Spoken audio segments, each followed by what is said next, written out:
Herkese merhaba arkadaşlar. Bir önceki videoda bahsetmiştim. Ben de Blender'ı sizler gibi bilmeyen birisiyim. Peki buna rağmen ben bu videoları neden çekiyorum? Çünkü en önemli sebebi şu. YouTube'da ben bunu çok fazla araştırdım. Bununla ilgili videolar izledim. Ve gerçekten de bir şeyler yapmaya çalıştım. Hatta eğer gösterebilirsem size bununla ilgili yaptığım bir çalışmayı da göstermeye çalışayım. Bakın burada gördüğünüz gibi bilinçsiz bir şekilde yapıyorsunuz. Yani mesela anlatımlarda şöyle işte bunu seçin. Bunu seçtikten sonra gelin buraya şunu yazın. Bu rakamı yazın falan gibi yani ilerliyor. Başka da bir çaresi yok. Bu mecburen biraz daha yüzeysel geçilmek zorunda. Burada mesela bir sürü parametre var. Esasında şöyle olması gerekiyor. Mesela hair özelliği seçmişiz burada. Ama bunun yanında burada emitter var. Hair var. Bunun neyi değiştirdiğini bilmiyorum. Emission nedir? İşte hair dynamics nedir? Velocity. Bunların hepsinin aslında anlamını bilmeniz lazım. Ve bu sadece bir tane öğeden bahsediyoruz bakın. Buraya eklediğiniz bir öğenin bu kadar parametresi var. Şu an benim öğrendiğim şeylerle yaptığım ilk animasyon. Ve bu animasyonda görüyorsunuz hani hiçbir bilinç olmadan tamamen tarif üzerine yaptım. Tekrardan yap deseniz hatırlayamayacak kadar konuya uzağım şu anda ama ortada bir çalışma var. Dolayısıyla ben bu yöntemle hiçbir şey öğrenemeyeceğime karar verdim ve bu görmüş olduğunuz referans kılavuzu indirdim. Referans kılavuzu da baştan sona hiçbir şey atlamadan hem kendim öğrenerek hem de tıpkı benim gibi bunu gerçekten detaylıca öğrenmek isteyen kim varsa arkadaşlarımızın bunu kullanabilmesi adına benimle birlikte öğrenmeleri için bir kaynak olsun istedim. Bu neyi sağlayacak? Benim yaptığım hataları muhtemelen siz de yapacaksınız, görmüş olacaksınız, belki yapmayacaksınız. Böyle bir katkı olabilir. Veyahut da en önemlisi bir önceki videoda bahsetmiştim. Evet öğrenilebiliyormuş diyebilmenizi sağlayacaktır bu video. Gerçekten şu anda anlatılanlarla yaptığım şu çalışma dışında hiçbir şey bilmiyorum. Yani burada bir miktar şunu bileyim bunu bileyimle kesinlikle hiçbir şey yapamayacağınızdan emin olabilirsiniz. Bunu kimse bana söylemedi ama ben yapılan örneklere baktığımda bunu anlıyorum.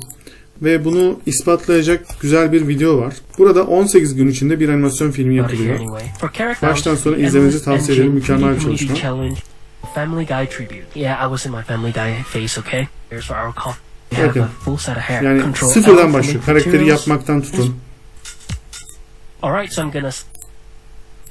Bakın, yani işte motoru tasarlamaya kadar. Bakın. Bakın burada mesela hareket vektörlerini tanımlıyor. Evet, bakın sarsıntı olduğunda sağa sola dönüşlerde bakın dönüşlerde direksiyonun bu alacağı dönme eylemi de tanımlamamız gerekiyor.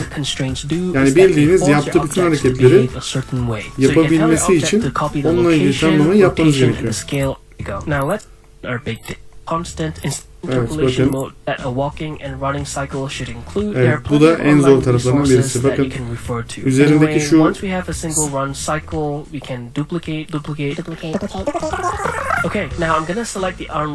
bakın, şu an koşma eğilimini mesela tanımlıyor. Bakın, tek tek saniye saniye.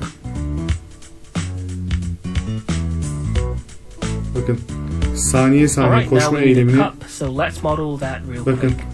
Şu sağ tarafa bakarsanız şu koşma eyleminde sol eli sabit kalıyor. Sağ elini oynatması gerekiyor. Onu adım adım yapıyor.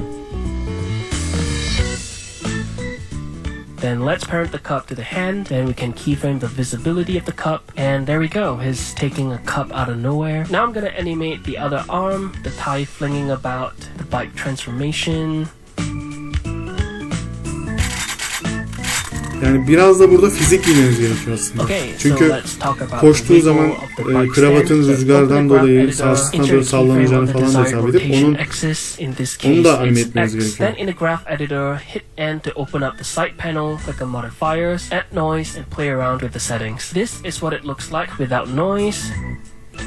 Mesela bakın gerçekçilik için bunun noise eklememiz gerekiyor diyor.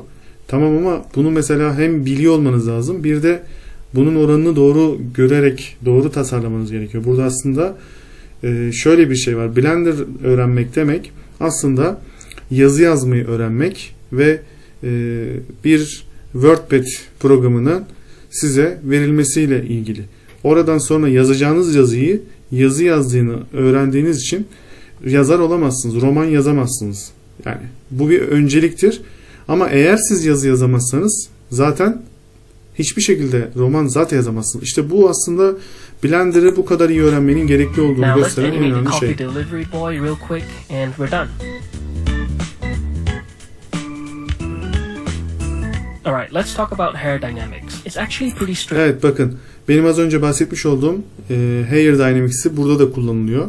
Bakın burada sağ tarafta hani birçok parametre seçilmiş. Bunların her birisini anlamını bilmeniz gerekiyor. In hair particle system, then make sure you have enough strength Bakın. steps both in your viewport display and render. Then tweak the settings under structure.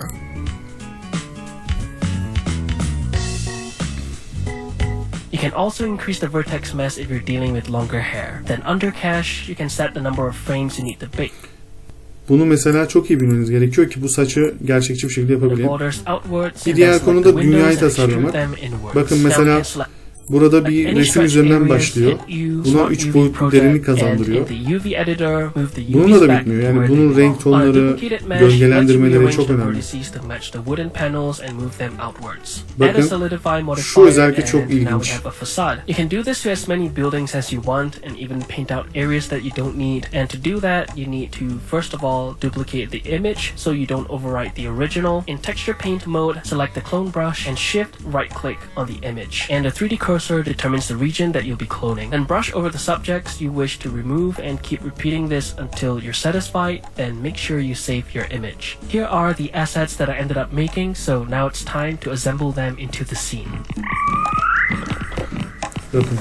Alongside my assets, I decorated the scene with assets from Botanic, Traffic, Polyhaven, and Quixel Bridge. So this is what we ended up with, and now it's time to move on to lighting and color grading. Okay, so the first thing we're gonna do is to give this... Evet, şu çok ilginç bir görüntü. Mesela burada siz filmi izlerken gerçekten arkada bir dünya var gibi tabii ki hissediyoruz ama esasında bütün programlarda, Blender'da bunları gerektiği kadar çizerler. Çünkü ne kadar çok içerik olursa render etmesi o kadar uzun olacaktır, zor olacaktır. Bu nedenle mümkün olduğunca az obje kullanmaya çalışırlar. Yani en minimum düzeyde tutmaya çalışırlar ki render işlemi kısa sürsün. Scene and ambient light by throwing in a HDRI from Poly is basically a baseline level of illumination. Evet, bu da çok önemli bir nokta. Bunu böyle yaptığınızda yine iş bitmiyor.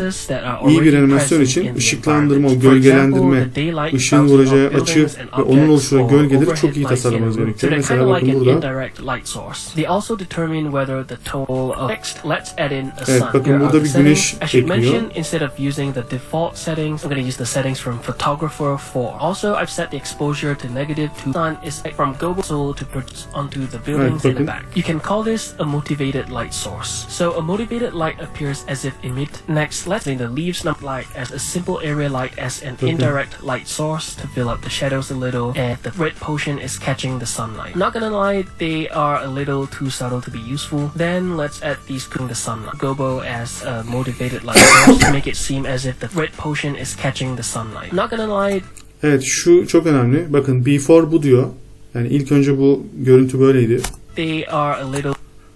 Bakın şu an bir ışıklandırma geliyor. Too subtle to be useful. Then let's add these cookie cutters to emulate leaves getting in the way of the sunlight. Again, maybe a little too subtle. Then I'll add this geometric number 1 gobo to emulate the sunlight seeping through the roof. Next, let's use the leaves number 1 gobo as motivated light source for the sun seeping through the leaves. Looks a little harsh, but when it's out of focus with motion blur, it looks normal. For this tunnel, I'll use the leaves number 8 gobo to light it up. Lastly, I'll use the leaves number 1 gobo to break up the light a little. It's very subtle and there are no buildings that are out of frame are here to naturally block off and bounce off light onto the scene to make it feel like it's actually and normally used to realize that light linking is can't wait. Lastly, the muzzle breakdown which will make this process so much easier. I seriously can't wait. Lastly, let's break down how I color graded the sequence. So I did a bit of comping in Blender just to make the muzzle flare of the thrusters glow and management as a little and by key the edge. Then with the color, edit some setting thrust threshold, and the spread.